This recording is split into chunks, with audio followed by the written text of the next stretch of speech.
Alright, today we're going to look at some motorcycle parts again. I've been getting an increasing amount of motorcycle parts in, so we're going to look at this setup. This situation is a little unique. Now we'll get into it. We got a brand new rear fender. I learned my lesson. There's mounting brackets and shit that are welded. I'm going to soak this and get it cleaned up. This will need wet sanded down and feather sanded for the most part. Not such a great big hairy deal. It should be able to be sealed right over all that. Alright, so we got the split tank set up and it's got Imron on it. I've been brought to understand there is plastic fill underneath here somewhere, and disclosed to the owner that the Imron had to get stripped off. We're using a chemical strip, and the body work then has to come out. The plastic's got to come out, and we're going to grind all that out and let it back in. My unique circumstance is my helper Daryl. Hi, how's it going? He's on point here. I brush these on the first time around so he can see show him how I want this chemical strip used here in the shop. We're very careful with the shit. We don't have our table anywhere near the floor drain, anything like that. We dispose of it, we wrap it up, we dispose of it within accord to how we're supposed to handle it. So Daryl's kind of on point. He's going to take these all the way to the point where I do the body work and get it in the sealer. He's got another motorcycle part over yonder on the other side in our slop sink, which is a secondary project. It's not even part of that bike, that he's soap and water washing, making sure all the contaminants are off of it, and then he'll come in and wet sand the parts. So more of this is kind of a set of, this is my helper Daryl. He's in here full time with me, and you know, kind of how we make this shit happen.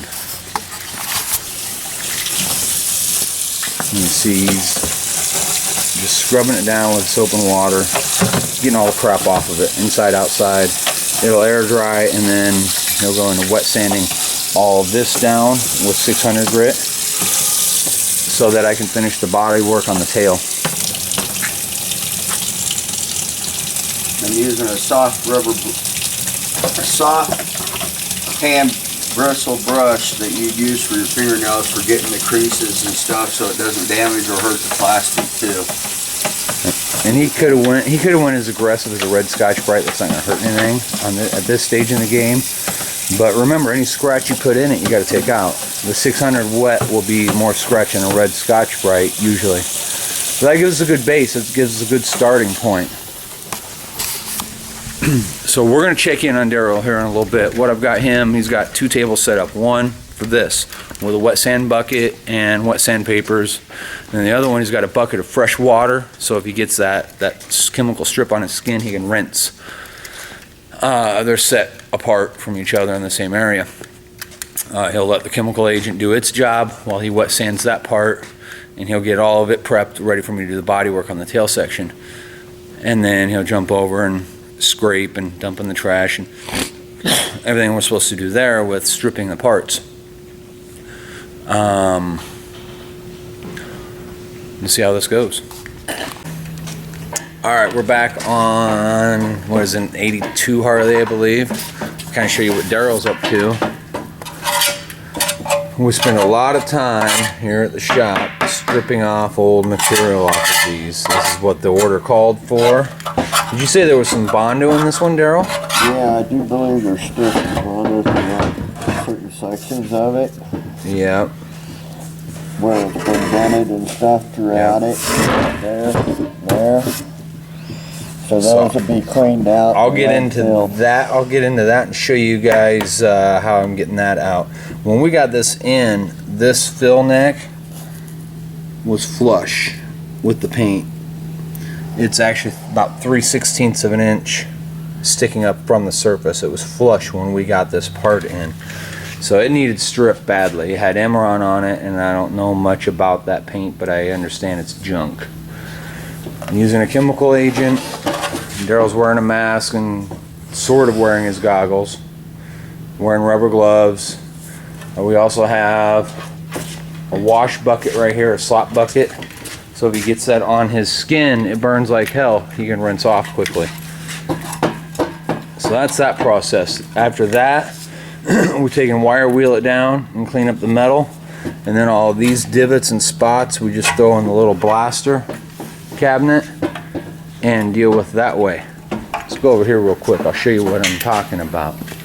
This is what it looks like when it gets to my end of the shop. It's about ready for some lead work. I hit this with a torch and a wire wheel and a die grinder. Torch loosens up the plastic, wire wheel snags it out. I might, if I can talk my dear nephew into holding the camera, playing cameraman, show you kind of what's going on. Alright, so we got the old propane torch. I prefer MAP gas, but this will work in a pinch. See, if you go over here, it cleans it up kind of. But you heat it up,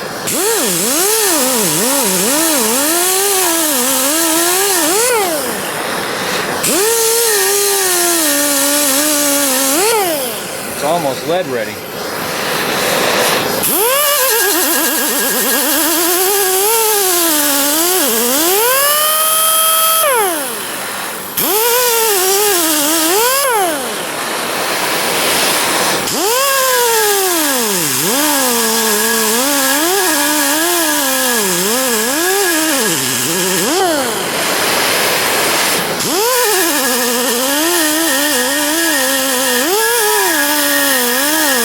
You just want to toast that Bondo gently, like an old Winston or something, not set it on fire.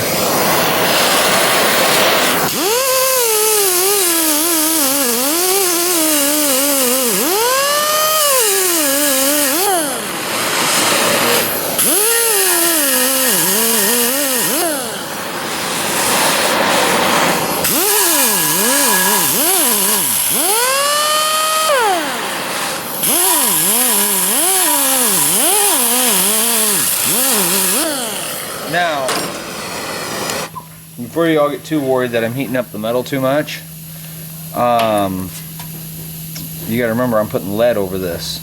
I don't understand how this didn't crack, but we put chemical stripper on it, so I couldn't even rework what was there. It's gotta come out. But before you get too excited, I gotta heat it up with a torch to put lead on it anyhow. It's gonna get hotter than this. I mean, I'm a fucking fabricator, so it is hot, but you know, it's not gonna kill anybody. You never say nothing, Jerry. Alright, so that's where we're at. That was pretty well crunched. With as many creases and much dimpling as there is, we are not going to try to force that out. All we're going to do is make a bigger mess for ourselves. So it's due to time and scope. I might knock out some of these ridges where it is distorting the shape of the tank, and then it's lead over it. It smells like I'm going to have to rinse this out, or we've got a fireball on our hands. So that's it for now. We'll come back as I get a little further along. Alright, so let's see what we got going on. This is going to have some extruder marks. High Build is going to take care of that, alright? I don't know how many fucking set of tins you can watch me refurb, but this will be one of the last ones for a while. There's lead work obviously in here. This was the least, there we go, least damaged of the whole bunch. Lead work across here and around the corner. Still a little lumpy. High Build will take care of that. Now check this out. See how that bung sticks up? 3/16 or so? This thing, before we stripped it, it was flush. All that paint was flush with this. A lot of lead in there. This time I got to etch prime these tanks. I'll etch them out. Big fat Irish nose. I'll etch prime those out, okay? Daryl's working on the front fender right now. He was just gonna feather sand and the paint just started flaking off. So we're down to metal almost everywhere. Then after I edge prime the tanks, we'll get, I'm gonna have to build another stand probably. But we'll get the other fender up on a stand and get it to a position where I can get all the parts sealed. And then we'll go from there. No real mystery to it. You've seen how these stands work. I actually used a fender stand for the split tank. It seems to work okay. I can straighten that out a little more. This is just round rod, so I bend it however I need it to.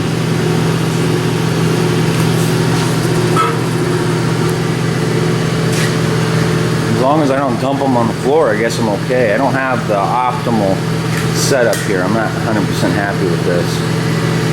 I'll figure out something else to do with these type of tins, I think. So that's it. I'll wipe these down with wax and grease remover. Make sure I got all the crap off of them before I start priming. Get that fender in here, get everything in my high build that I use. Everything is going to be blocked out and probably resealed and wet sanded. Sometimes you can get away if you put enough high build on there.